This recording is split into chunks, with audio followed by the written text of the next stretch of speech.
আমাদের জীবনের সঙ্গে পৃথিবীর কিন্তু অনেকটাই মিল আছে। পৃথিবীতে যেমন আলোর পরে অন্ধকার আর অন্ধকার পরে আলো আসে, ঠিক তেমনই আমাদের জীবনেও সুখের পরে দুঃখ আর দুঃখের পরে সুখ আসে। তো হ্যালো এভরিওয়ান, জিতুস মম কিচেনে তোমাদের আবারও স্বাগতম। জীবন মানেই কিন্তু কখনো ভালো কখনো খারাপ সবটা মিলিয়েই থাকবে।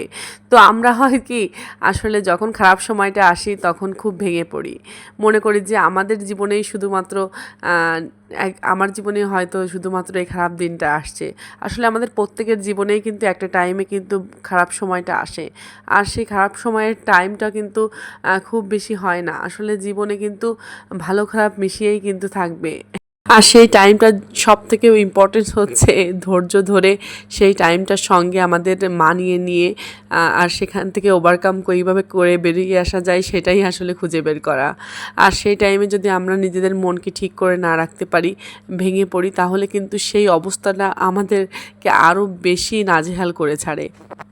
যে কোনো পরিস্থিতিতে আসলে নিজের মনকে স্থির রাখাটা খুব ইম্পর্টেন্ট।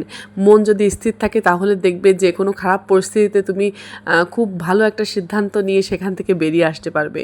আর যদি তুমি খুব বিচলিত হয়ে পড়ো তাহলে কিন্তু সেখান থেকে বেরিয়ে আসা তোমার জন্য খুবই কঠিন হবে। সবসময় কে ভালো আছে এটা কখনোই মাথায় রাখবা না। সবসময় এটা মনে রাখবা যে কার থেকে তুমি কতটা ভালো আছো, তাহলে দেখবে অনেক সুখে থাকবে।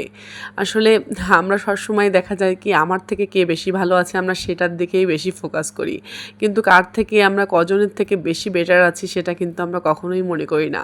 আমরা প্রতিটা মানুষ যদি এইটা মাথায় রাখি যে আমাদের থেকেও অনেক খারাপ অবস্থানে কে কে আছে, কতটা কষ্টে তারা জীবনযাপন করছে, তাহলে কিন্তু সে আমাদের নিজেদের কষ্টটা আমাদের কাছে অনেকটাই ছোট হয়ে যায়, মানে অনেকটাই তুচ্ছ মনে হয়। তখন আসলে সুখে থাকার জন্য অনেক বেশি কিছুর প্রয়োজন নেই।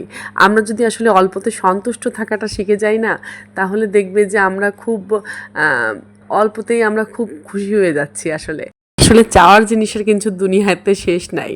তো আমরা যদি শুধুমাত্র চাইতেই থাকি, মানে একটা জিনিস পেয়ে গেলাম আর একটা চাইলাম, আর একটা জিনিস পেয়ে গেলাম আর একটা চাইলাম, তো তাহলে আমাদের সারা জীবন শুধু আফসোস করেই কিন্তু কেটে যাবে।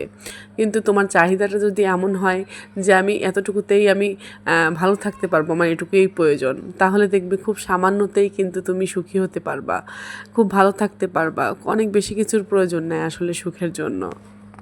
তবে হ্যাঁ, তার ভিতর থেকে আমাদের জীবনের সুখ দুঃখ দুইটাই কিন্তু থাকবে। এটা আসলে জীবনেরই একটা অংশ। এটা না থাকলে আসলে জীবন হয় না। যেমন আসলে অন্ধকারটা যদি না থাকতো তাহলে আমরা কিন্তু আলোর মূল্যটা কখনোই বুঝতে পারতাম না। ঠিক তেমনই আমাদের জীবনে যদি আসলে দুঃখটা না আসে আমরা সুখের মূল্যটাও কখনোই বুঝতে পারবো না। তো এই জন্য দুইটাই আমাদের জীবনের অংশ। এই জন্য দুইটাকেই আমাদের মেনে নিয়ে সুখ দুঃখকে একসাথে নিয়েই আমাদের পথ